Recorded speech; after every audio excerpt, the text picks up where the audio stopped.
Magandang araw sa inyong lahat mga bro. So ngayon araw meron tayong gagawin dito na isang Suzuki Raider 150. Ang problema nito mga bro, ito. Ito ako bro. Ayan oh. So abot dito kasi mga bro ang tubig. Tapos yung motor na ito nandito siya. So kung i-level natin mga bro, abot siya dito. Pinasok talaga yung carburetor. Naka 28 ko na pala bro ay. Hindi na stock ang carb mo. No. Yan mga bro tingnan nyo. Ayan o. Wala na. So hindi ganito mga bro yung compression ng Raider 150 kapag kakinikik. So ito yung gagawin natin ngayon. Siyempre mga bro, bago natin umpisahan, yung mga bago pa lang dito sa ating channel, huwag niyo pong kalimutan mag-subscribe para po lagi kayong updated pag meron po tayong mga panibagong videos na mga i-upload.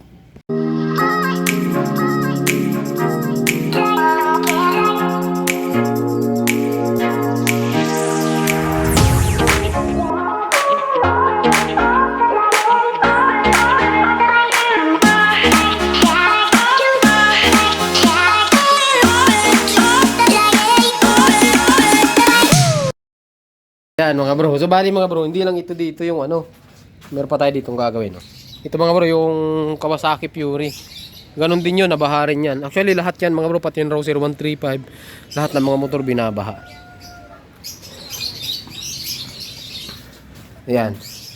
So meron naman tayo mga bro, mga video ano, kung ano yung gagawin kapag ka nabaha yung motor. Kasi meron kasi yung iba ginagamit agad, dapat hindi.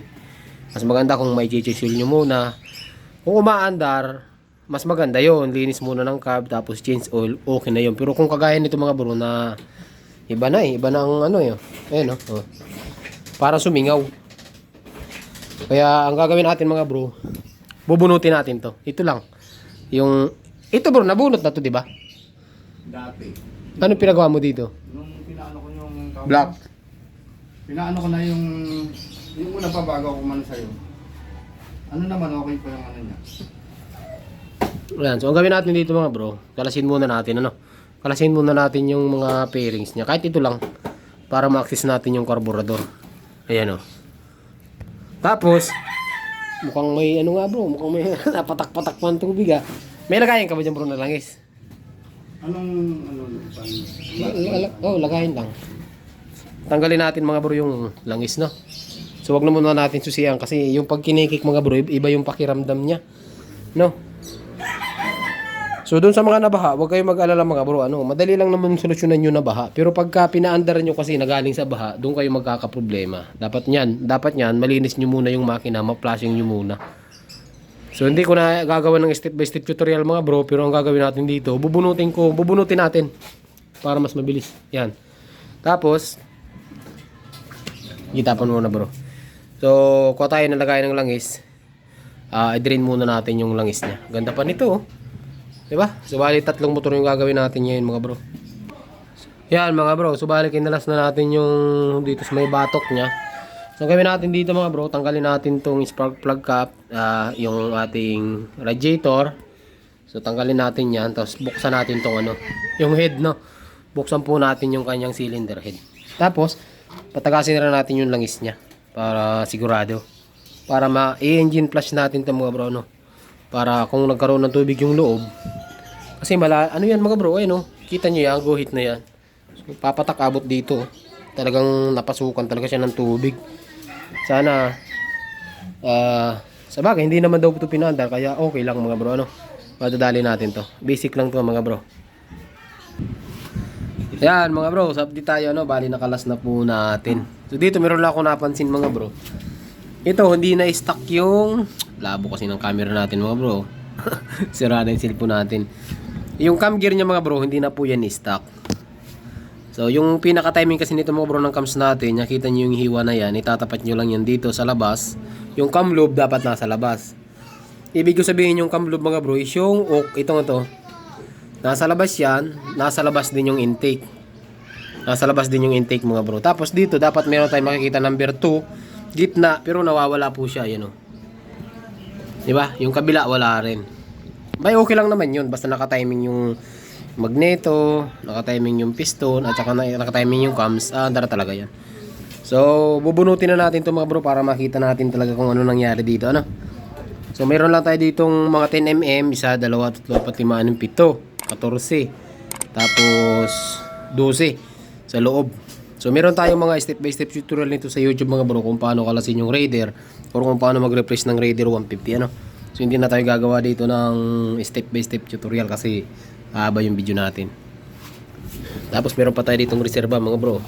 You know, Raider din to.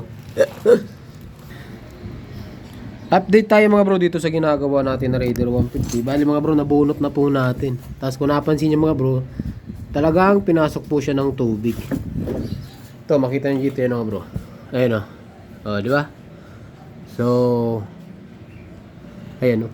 Pinasok na talaga siya ng tubig. Tapos ito mga bro, nakamodify pa lang ang camshaft nito. Ano? Pakita ko sa inyo. Yung mga shim cap naman, okay naman mga bro. Pero mamaya, susukatan natin ang clearance po yan. Ano? Nakapasok pala yung washer. Oh. Kaya pala nawawala eh. Yun oh. Ito mga bro. Nakalightin ang camshaft nito. Tinabasan nila, pinamasin shop. Ayun oh. Hindi po stock yung mga ganito ano. Stock yung camshaft niya. Pero ito, nakamasin shop. So normally, dapat ganito yung kataba. Ayan. So, ang problema, pinanipis para maging lighten. So, mas mabilis ang response ng ikot ng timing chain. So, hindi hirap ikutin kasi nga manipis siya. Tapos, yung decompression nito, tinanggal na mga bro. Ano? May decompression dapat ito. Tinanggal na. Ayan o. So, okay lang naman yun mga bro. Ang decompression ay sa ano lang naman yun. Pagka kinikik para hindi maging matigas. Tapos ito, ganun din. Nakamodify din yung cam gear. Ayan o. Diba? Layo. Ayan o. Tubig yan mga bro. Galing po sa ano yan o. Galing sa cylinder head yan.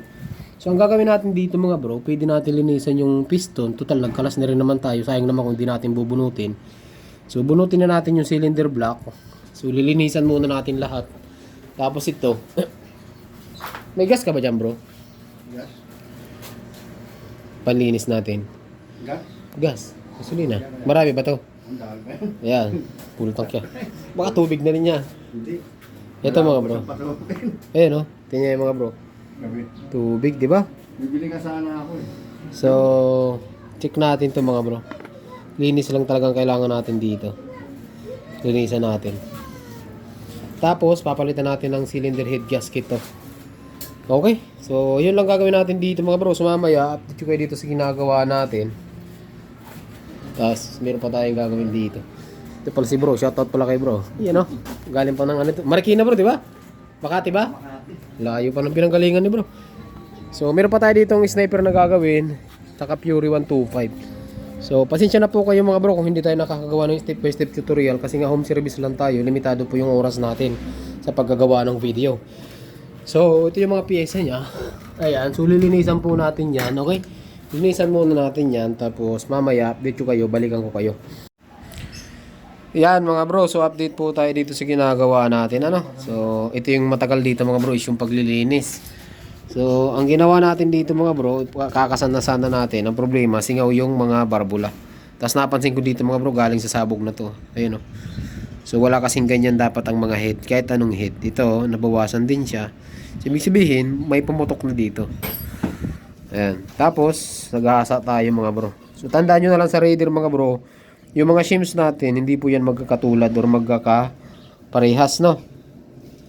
So, kailangan yung gawin dyan, mga bro, ay tandaan nyo kung yung shims saan nakalagay. Para sa pagbabalik nyo, ibalik nyo lang dun.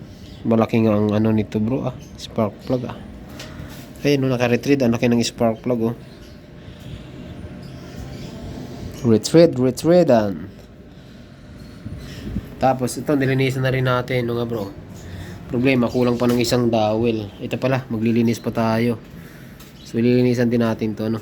Yan, mga gasket. Yan. Okay, so mamaya mga bro, buuin na natin to. Update ko kayo mamaya. Yeah, mga bro, so update po tayo. So bali nakaisa na natin yung cylinder block at saka yung head.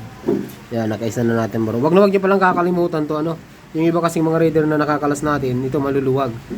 So sa block, mayroon dalawang 10mm, Tapos dito sa head tsaka sa block na pagitan, tatlo po yan. Isa, dalawa, at saka tatlo. So meron mga tayo mga nagagawa mga reader. Minsan wala na to, nakakalimutan na. Yan mga bro. Tapos nakabit na rin natin yung carburetor. Pero mamaya na natin ikabit yung yung cylinder head. Yan.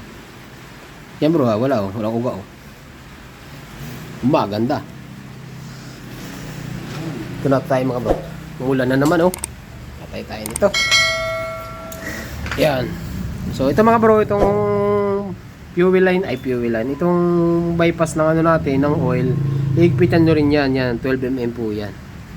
Okay. So ngayon, subukan natin mga bro, paandarin muna. Check natin yung flow ng langis bago natin takpan, no? So on. Iglulo ko lang tong ignition switch. Mukhang kailangan na itong palitan bro Ayun! Yung pala technique niyan. Yan. 46,000 odometer mga bro. So subukan natin. Uy. Yan. Mandar na mga bro Maganda yung flow na lang ito. Kita nyo? Tapos dito, check natin yan mga bro. Dapat may lalabas dyan. Ay! Meron, malakas. Malakas.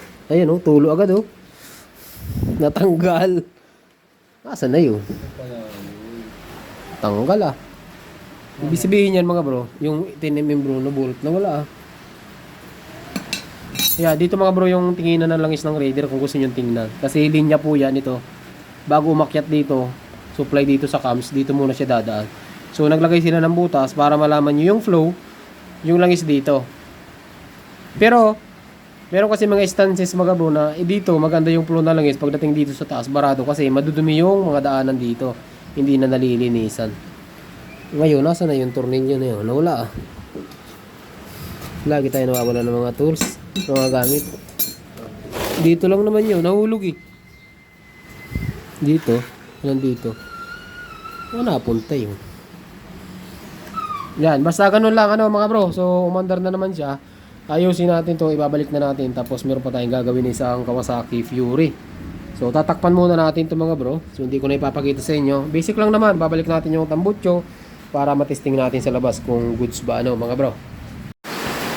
Ayan mga bro, so update po tayo dito sa ginagawa natin na isang Suzuki Raider 150. Ganun pa rin, inuulan pa rin tayo mga bro. At tapos na po natin siyang gawin. So maglilinis na lang tayo. Tapos ipapasok natin yung Kawasaki Fury kasi meron pa tayong gagawin na isa. Ganun din ang issue mga bro, nabaha rin. Pero yun ang malala kasi hindi na nakikik. Dito, paparinig ko muna sa inyo mga bro yung andar. Pakita ko sa inyo na umaandar na siya mga bro. Bagay, kanina nakita nyo umaandar na. Hirap na susiyan ito. Hindi ko makuha ang teknik Ayun. Ayun Kabattery operated pang ilaw Okay, start. Smooth lang mga bro. Functional naman lahat ng mga ilaw niya mga bro.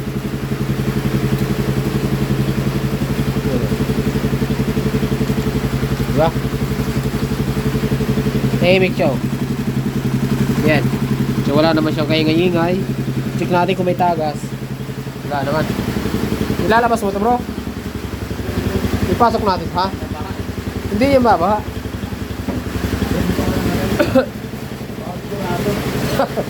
Natakot ka na Ayan mga bro, wala naman siyang nakata. Yung mga usok na yan, normal yan, gawa ng mga langis. Pero mawawala rin yan mga bro. Ganda ng minor